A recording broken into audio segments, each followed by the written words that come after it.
Halo, perkenalkan nama saya Julio Firman Manusu dari program studi arsitektur Universitas Negeri Manado. Saat ini saya akan menjelaskan 3 jenis perkembangan arsitektur dunia, yaitu tentang arsitektur Art Deco, arsitektur modern, dan arsitektur postmodern. Pertama, saya akan menjelaskan tentang arsitektur Art Deco. Gaya desain arsitektur Art Deco lahir setelah Perang Dunia Pertama dan berakhir sebelum Perang Dunia Kedua. Arsitektur ini banyak diterapkan di berbagai macam bidang, seperti eksterior, interior, seni grafis, fashion, lukisan, bahkan poster. Gaya ini mengalami puncak popularitas pada tahun 1920 hingga tahun 1939. Tak seperti gaya-gaya desain lain yang berakar pada filsafat atau politik tertentu, arsitektur Art Deco benar-benar murni, bersifat dekoratif yang sangat kental. Pada masanya, gaya ini dianggap anggun, fungsional, ultra modern, dan mewah. Desain Art Deco pada masa itu memberikan kebebasan bagi desainer untuk menciptakan makna modern pada desain yang dibuatnya. Tak hanya pada bangunan saja, tetapi juga pada berbagai elemen kehidupan lainnya. Walaupun Art Deco sangat digemari oleh masyarakat saat itu, sayangnya, gaya ini lenyap saat dunia mengalami keruntuhan akibat Perang Dunia Kedua yang berkecamuk. Dalam pengaplikasian di dunia, arsitektur dan interior, ada beberapa ciri yang menonjol dari gaya Art Deco. Yang pertama adalah adanya zigurat. Zigurat merupakan struktur bertingkat yang terlihat seperti tangga. Bentuk arsitektur ini sebetulnya terpengaruh oleh gaya arsitektur purba dari Babilonia dan Mesir. Sebetulnya, istilah zigurat merupakan sebutan bagi punden berundak dari peradaban Mesopotamia yang juga merupakan cikal bakal dari piramida Mesir. Ciri yang kedua adalah bangunan dengan sisi melengkung. Ciri khas yang paling tidak bisa dipisahkan dari gaya Art Deco adalah sisi bangunan yang terbentuk melengkung. Namun, tidak semua sisi bangunan menggunakan sudut melengkung. Hanya satu atau dua bagian sisi bangunan saja yang dibuat melengkung. Biasanya di bagian sisi kanan atau sisi kiri fasad bangunan. Ciri yang ketiga adalah atap bangunan yang datar. Atap pada gaya Art Deco berbeda dengan atap kebanyakan rumah yang biasanya berbentuk miring. Art Deco merupakan turunan dari gaya kubisme yang sangat mengagumkan bentuk kubus. Hal ini pun terlihat dari bangunan Art Deco yang memiliki atap yang datar, sehingga menyerupai kubus. Selain itu, atap bergaya Art Deco juga biasanya dihiasi dengan parapet atau penghalang pendek di tepian atap, atau bahkan menara. Yang keempat adalah menggunakan glass block. Pada bangunan bergaya Art Deco, penggunaan glass block atau balok kaca digunakan sebagai ekstensif sebagai pengganti jendela. Fungsi dari glass block ini adalah untuk memaksimalkan cahaya alami dari matahari masuk ke dalam bangunan. Dan yang kelima adalah penggunaan warna yang variatif. Desain Art Deco sangat terkenal akan kreativitas, tampilan yang modern dan berbeda, maka dari itu pemilihan warna dalam desain Art Deco juga tidak mengenal batasan. Bahkan sering juga ditemukan penggunaan warna-warna terang yang mencolok dalam rumah bertema Art Deco. Yang keenam adalah menonjolkan unsur abstrak. Selain garis melengkung, ciri khas lain dari gaya Art Deco yang paling terlihat adalah padan detail dekorasi yang sering terlihat kontras. Namun tetapi bisa terlihat serasi perpaduan berbagai bentuk, ornamen, tekstur, dan warna memberikan kesan yang abstrak tersendiri dan menjadikan desain Art Deco semakin menarik. Yang ketujuh adalah gaya lampu yang khas. Lampu kerap menjadi penentu utama yang bisa mengubah suasana atau mood di dalam ruangan. Tak hanya terlihat dari aspek fungsinya, estetika lampu juga patut untuk diperhatikan, termasuk pada gaya Art Deco. Lampu khas bergaya Art Deco kental akan perpaduan warna dan bentuk yang unik, sehingga mampu memberikan suasana baru pada rumah. Demikianlah penjelasan saya tentang arsitektur Art Deco. Yang kedua adalah arsitektur modern. Gaya arsitektur modern merupakan gaya arsitektur statis yang berkembang pada masa pra-industrial sebagai bentuk dari revolusi gaya arsitektur tradisional. Gaya arsitektur ini biasanya dikaitkan dengan gaya arsitektur yang berkembang pada era 1920-an hingga 1950-an. Salah satu titik balik berkembangnya arsitektur modern adalah lahirnya karya arsitektur modern Hellingwater House, karya Frank Lloyd Wright yang dikenal sebagai tokoh arsitektur modern.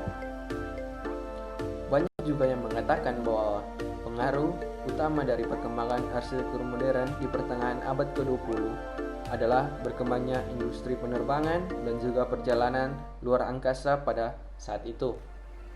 Perkembangan ini memberikan inspirasi bentuk-bentuk gubahan aerodinamis dan juga banyak eksplorasi penggunaan material besi pada dunia arsitektur. Di Indonesia sendiri, gaya arsitektur modern berkembang sejak akhir abad ke-19 hingga pertengahan abad ke-20. Salah satu tokoh pelopor arsitektur modern di Indonesia adalah Lim Guangji, yang merupakan arsitek Indonesia keturunan Tionghoa asal kota Semarang. Kepiawaiannya dalam arsitektur modern membuat karya-karya modern Lim Guangji disejajarkan dengan para arsitektur Belanda yang terkenal pada masa pemerintahan Hindia Belanda. Selanjutnya, ciri-ciri dari arsitektur modern itu sendiri. Yang pertama adalah kesederhanaan sampai ke dalam inti desain. Berkembang setelah era arsitektur yang lebih tradisional, arsitektur modern memiliki tampilan jauh dari sederhana jika dibandingkan gaya arsitektur tradisional yang lebih banyak diwarnai detail dekoratif. Hadir dengan kesederhanaan di tengah-tengah gaya tradisional yang berkembang pada saat itu. Tentu saja estetika dari arsitektur modern lebih menonjol dan banyak diminati. Para penganut konsep arsitektur modern sendiri memiliki prinsip bahwa kesederhanaan merupakan bentuk terbesar dari sebuah seni yang bisa menyampaikan tidak hanya cerita tetapi juga kepribadian dari bangunan tersebut. Yang kedua adalah elemen garis yang simetris dan bersih. Hampir semua bangunan-bangunan ikonik bergaya arsitektur modern memiliki elemen garis yang kuat, baik itu elemen garis horizontal pada denah hingga garis-garis vertikal dan diagonal pada gubahan massa dan fasad bangunan, termasuk pada fasad rumah atau fasad bangunan.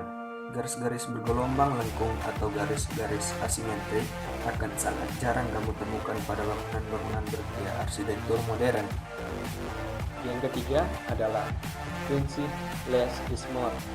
Less is more merupakan istilah yang dipopulerkan tokoh arsitektur modern Ludwig Mies van der Rohe yang mengacu pada pendekatan minimalis pada bangunan.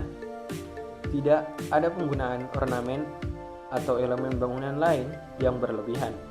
Setiap elemen terbentuk berdasarkan fungsi sekaligus estetika secara bersamaan. Yang keempat adalah kejujuran dalam penggunaan material. Beberapa jenis material bahan bangunan yang kerap digunakan pada Bangunan-bangunan bergaya arsitektur modern adalah besi, beton, kaca, dan kayu. Keberadaan material ini akan mudah terasa dan terlihat pada bangunan, baik dalam interior ataupun wajah bangunan, tanpa ditutupi atau dimanipulasi penggunaan material yang artifisialis. Yang kelima adalah rancangan yang terbuka dengan banyak elemen kaca. Berbeda dengan tata ruang pada bangunan tradisional pada umumnya, bangunan bergaya arsitektur modern memiliki dena lantai yang jauh lebih terbuka dengan minimnya keberadaan penyekat ruang. Selain itu, ada juga banyak penggunaan kaca sebagai bentuk rumah bergaya arsitektur modern yang terkesan sangat terbuka. Dan yang keenam adalah hubungan dengan lingkungan sekitar. Arsitektur modern umumnya selalu memiliki hubungan dengan topografi dari lingkungan atau tapak yang sangat erat. Contoh paling baik mengenai hal ini adalah Feeling Waterhouse, yang memiliki hubungan langsung antara interior dan eksterior yang sangat mulus dengan lingkungan. Demikianlah penjelasan saya tentang arsitektur. Dan yang ketiga atau yang terakhir adalah arsitektur postmodern. Gerakan atau gaya arsitektur postmodern mulai lahir pada era tahun 1960-an sebagai bentuk reaksi perlawanan terhadap nilai minimalistik, formalitas, dan kurangnya variasi dalam gaya arsitektur modern yang berkembang pada saat itu. Gaya arsitektur postmodern akhirnya terus berkembang dari tahun 1980-an hingga tahun 1990-an. Arsitek yang terkenal pada saat itu atau pada era arsitektur postmodern adalah Charles James, Venturi, dan Philip Johnson. Pada akhir era 1990-an, arsitektur postmodern berkembang lebih jauh dan terbagi ke dalam berbagai aliran dengan perbedaan pendekatan. Arsitektur postmodern sendiri memiliki beberapa ciri. Yang pertama, mengandung unsur-unsur komunikatif yang bersifat lokal atau populer. Yang kedua, membangkitkan kembali kenangan historik. Yang ketiga, berkonteks urban. Yang keempat, menerapkan kembali teknik ornamentasi. Yang kelima, bersifat representasional. Yang keenam, berwujud metaforik. Yang ketujuh, dihasilkan dari partisipasi. Yang ke-8, mencerminkan aspirasi umum. Yang ke-9, bersifat plural.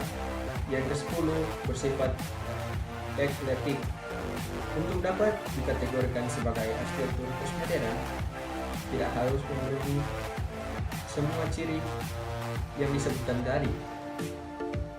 Sebuah karya arsitektur yang mempunyai 6 atau 7 ciri yang seperti yang telah disebutkan tadi sudah dapat dikategorikan pada arsitektur postmodern yang berdasarkan ke dalam konsep dan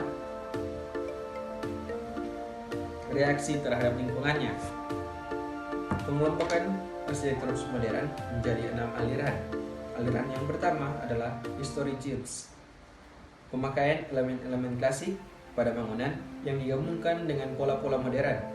Yang kedua adalah strike revivalist, pembangkitan kembali lagam neoklasik ke dalam penggunaan yang bersifat monumental dengan irama komposisi yang berulang dan simetris. Yang ketiga adalah neo-vernakularis, menghidupkan kembali suasana atau elemen tradisional dengan pembuatan bentuk dan pola-pola bangunan lokal. Yang keempat adalah kontekstualis, yaitu memperhatikan lingkungan dalam penempatan bangunan sehingga didapatkan komposisi lingkungan yang serasi. Aliran ini juga disebut dengan urbanis.